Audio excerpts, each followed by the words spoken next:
అనంతపురంలో టీడీపీ నేతల బెదిరింపులకు వైఎస్ఆర్సీపీ కార్యకర్త బలయ్యాడు. కళ్యాణదుర్గం నియోజకవర్గం సీబావిలో వైఎస్ఆర్సీపీ జెండా దిమ్మెను టీడీపీ నేతలు కూల్చేశారు. వారిని వైఎస్ఆర్సీపీ కార్యకర్త రామాంజనేయులు ప్రశ్నించారు. ఈ క్రమంలో రామాంజనేయులపై టీడీపీ నేతలు కక్ష సాధింపు చర్యలకు పాల్పడ్డారు. కళ్యాణదుర్గం టీడీపీ ఎమ్మెల్యే సురేంద్రబాబు ఒత్తిడితో అక్రమంగా అట్రాసిటీ కేసు నమోదు చేసి తీవ్రంగా వేధించారు. రామాంజనేయులు తీవ్ర భయాందోళనకు గురై గుండెపోటుతో ప్రాణాలు కోల్పోయాడు.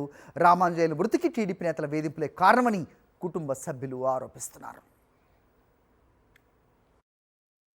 టీడీపీ నాయకులు వాళ్ళకి ఎంటుండే పోలీసులు అందరూ కలుసుకొని మా మామని మనోవేదనకు గురి చేసి అనవసరమైన కేసులు పెట్టి మా మామని చాలా బాధపడేటట్లు చేసి, ఆయన మామూలు పేషెంట్, ఆయన భారీగా బాధపడి రాత్రి గుండె నొప్పి వచ్చింది 9 గంటలప్పుడు. మేము హాస్పిటల్కి వెళ్ళేలోపు ఆయన ప్రాణం మార్గ మధ్యంలోనే వెళ్ళిపోయింది. మా మామ గుండె వీడు పిల్లోడు 20 ఏళ్ళు కానీ లేవు, వానికి ఏం చేయలేక దిక్కుదోసిన పరిస్థితిలో ఉన్నాం మేము. అసలు ఇట్లాంటి నాయకుల్ని, ఇట్లా ప్రభుత్వాన్ని ఎక్కువ రోజులుగా పెట్టుకోకూడదు. మాకు జరిగిన అన్యాయం ఏ ఒక్కరికి జరగకూడదని మేము ఖచ్చితంగా మీడియా ముందు కోరుకుంటా ఉన్నాం.